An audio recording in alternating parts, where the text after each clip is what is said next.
की रिएक्शंस थी, ठीक है। फिनॉल्स की हम लोग बेसिक प्रिपरेशन पढ़ चुके हैं, उनका क्या क्लासिफिकेशन होता है, नॉमेनक्लेचर तो ऑब्वियसली पढ़ा हुआ ही है।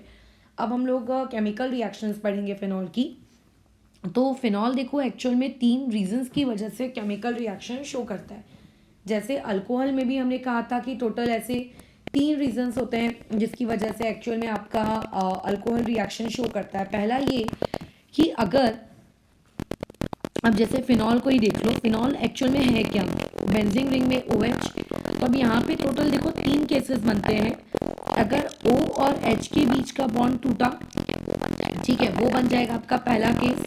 फिनॉल में रिएक्शंस कब देखने को मिलेंगी, जब पीएच में मतलब फिनॉल में तुम्हें ये वाला बॉन्ड टूटता हुआ दिखेगा, या फिर तुम्हें ये वाली सिचुएशन दिखेगी कि पीएच O और यहाँ पे H, तो ये वाला बॉन्ड आपका ब्रेक हो रहा है।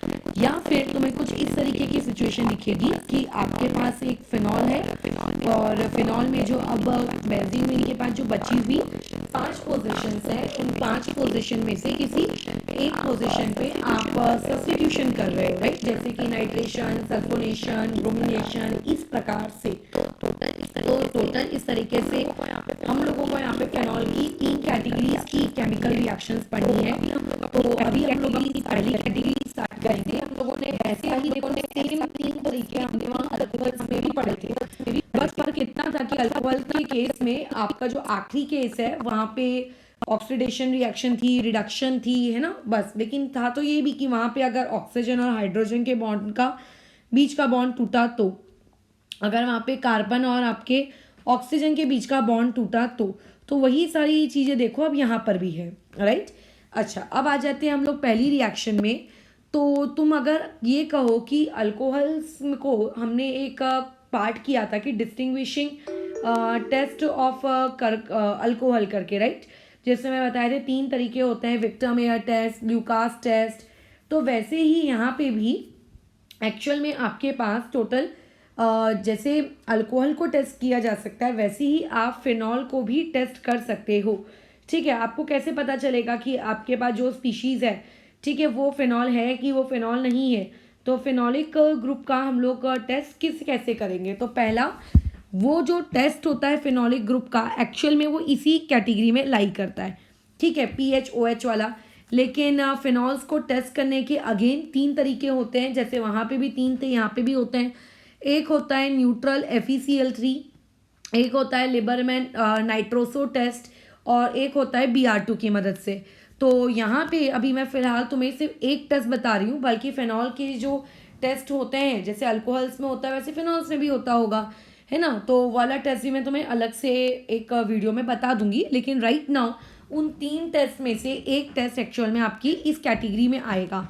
तो देखो इसमें हम होता कैसा है कि अभी मेरे पास जैसे पहली रिएक्शन इसमें ये कि अगर मान लेते हैं मेरे पास फिनॉल है, ये हम लोगों ने ड्रॉ कर दिया फिनॉल में हमने डाला है FeCl3, ठीक है। तो अगर आपको FeCl3 डालने के बाद अगर तुम्हें ब्लू या फिर वायलेट कलर दिखता है, ठीक है, डार्क ब्लू या फिर वायलेट कलर ऑब्जर्व होता है, तो ये बात तुम समझ जाना कि एक्चुअल में आपके पास वो गिवन चीज़ क्या थी, आपके पास आपका फिनॉल है करके, ठीक है। अब यहाँ पे जो तुम्हें ब्लू और रेड वायलेट कलर वो इसीलिए दिख रहा है क्योंकि रिएक्शन में होगा क्या, यहाँ पे जो ऑक्सीजन के साथ का ये H है ये तो चला जाएगा।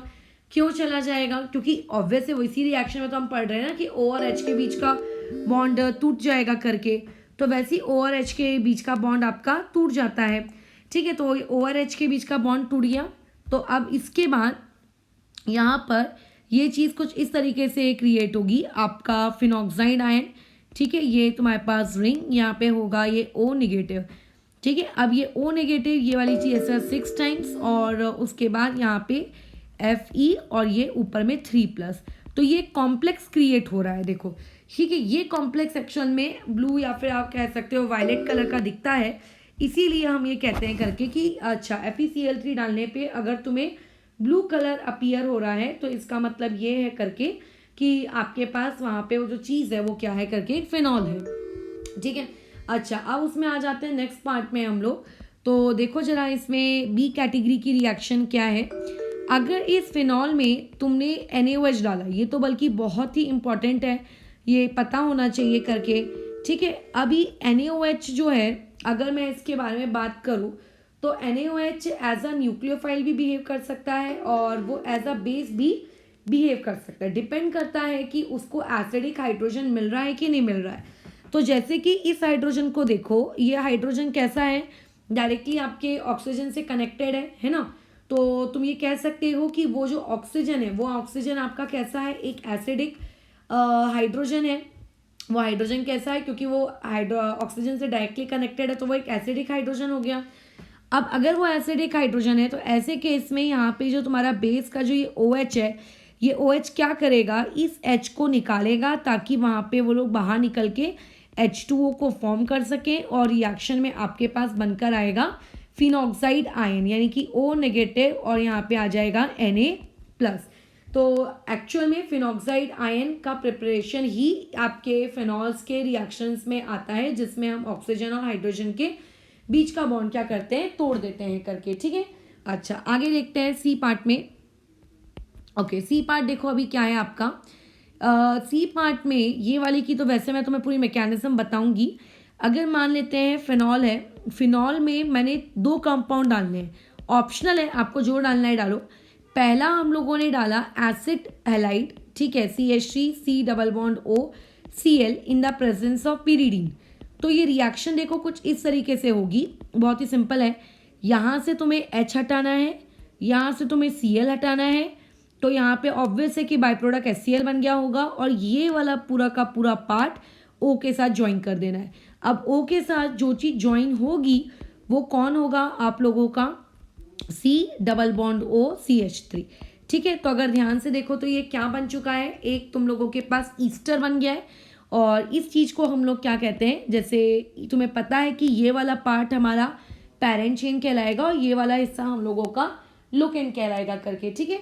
तो ये वाला लोकेंड का नाम हो जाएगा फिनाइल और 2 कार्बन है, इसीलिए इसे हम लोग कहेंगे एस्टर की वजह से एसीटेट करके, ठीक है। अगर लेकिन तुम इसके बदले यानी कि एसिड हैलाइड और pyridine के बदले अगर यहाँ पे तुम एसिड एनहाइड्राइड यूज करते, ठीक है। एसिड एनहाइड्राइड क्या होता है, CH3 C+O फिर बीच में O फिर C+O और CH3, pyridine तो रहेगा ही रहेगा।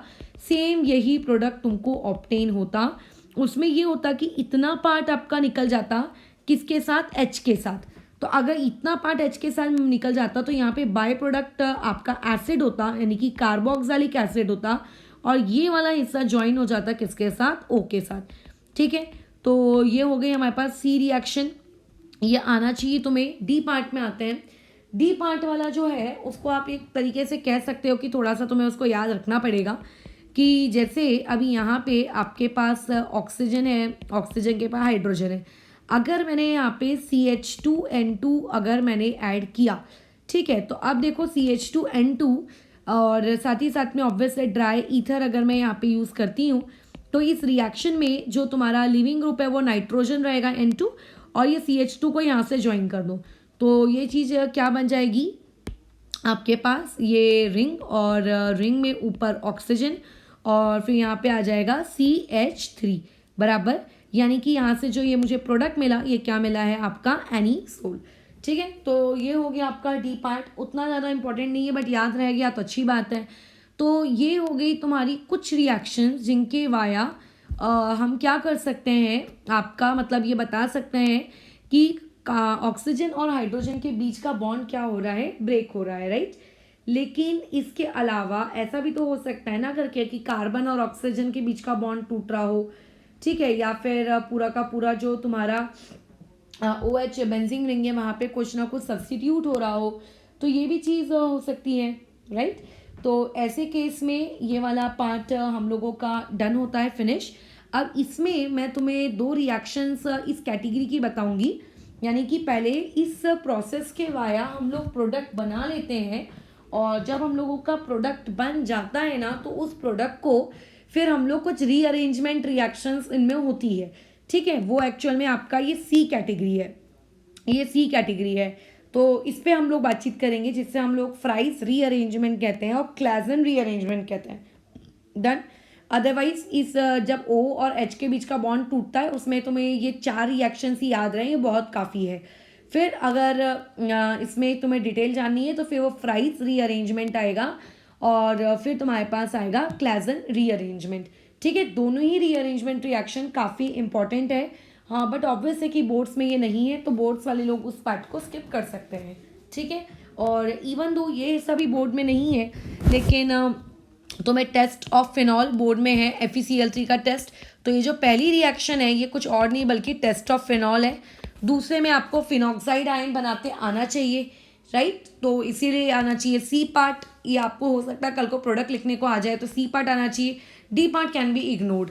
ठीक है, तो अभी हम लोग आगे फिर पहले ये पढ़ लेंगे कि अगर कार्बन और ऑक्सीजन का बॉन्ड टूटता तो क्या होता, और अगर तुम्हें बेंजीन रिंग के ऊपर कोई सब्सटीट्यूशन करवानी है तो फिर किस किस तरीके से तुम सब्सटीट्यूशन करवा सकते हो। ये सारे पार्ट खत्म होने के बाद मैं एक एक करके नेम द रिएक्शंस जो रहेंगी उन सभी को कंटिन्यू करती जाऊंगी। ठीक है।